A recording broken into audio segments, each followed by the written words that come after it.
1. Core paradox. You are not quiet because you have nothing to say.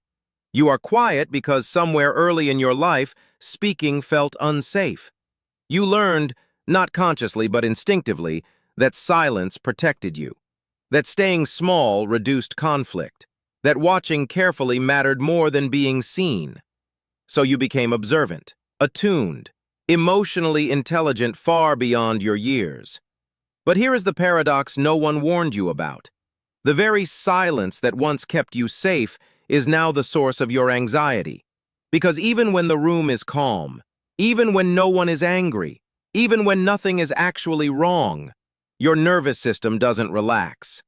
You sit quietly in conversations, heart racing. You replay words before speaking and then decide not to. You sense moods before they're spoken.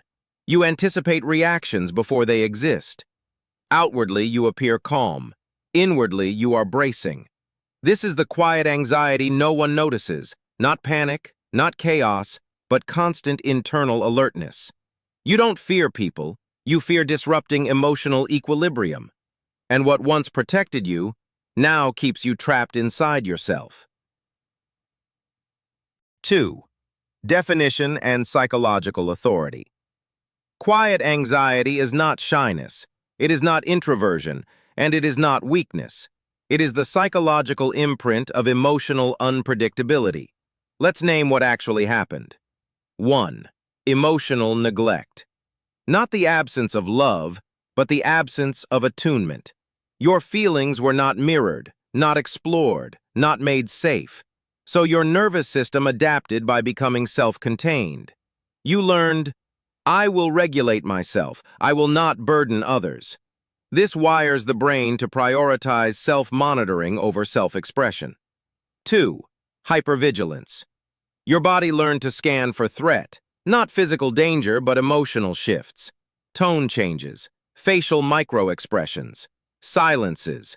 Your amygdala became finely tuned, while your parasympathetic system rarely fully engaged. This is why you feel anxious even when things are okay. Your system was trained for anticipation, not presence. 3. Avoidant or anxious avoidant attachment. You learned closeness came with conditions. Be agreeable, be quiet, be easy.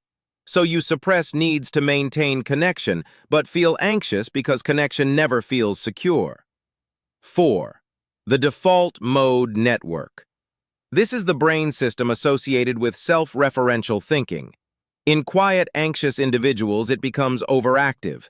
You replay conversations. You rehearse future interactions.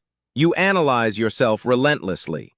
Silence isn't peaceful. It's loud with thought. 3. Emotional cost and philosophical weight. 3 to 4 minutes. Carl Jung once wrote, "The greatest burden a child must bear is the unlived life of the parent. But there is another burden, the unlived life of yourself. Because you traded authenticity for acceptance.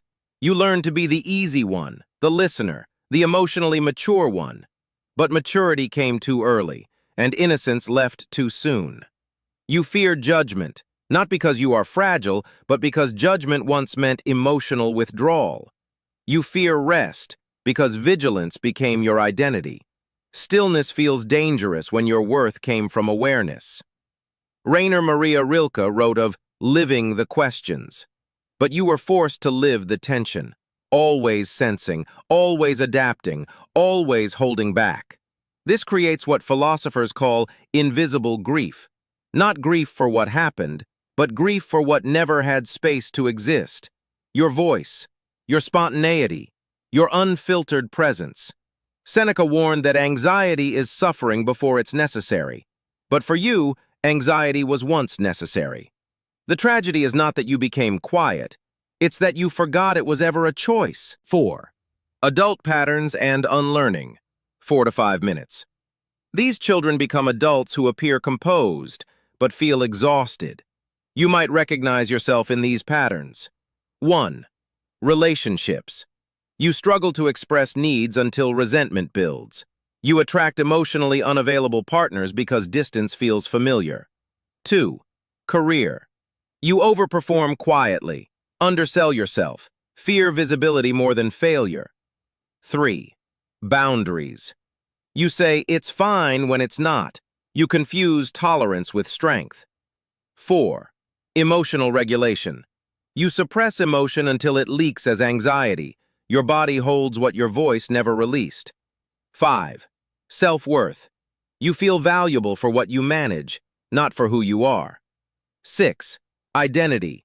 You know who others need you to be, but feel disconnected from your own desires. These are not flaws. They are coping strategies that outlived their usefulness. Awareness is not self-blame. It is self-reclamation.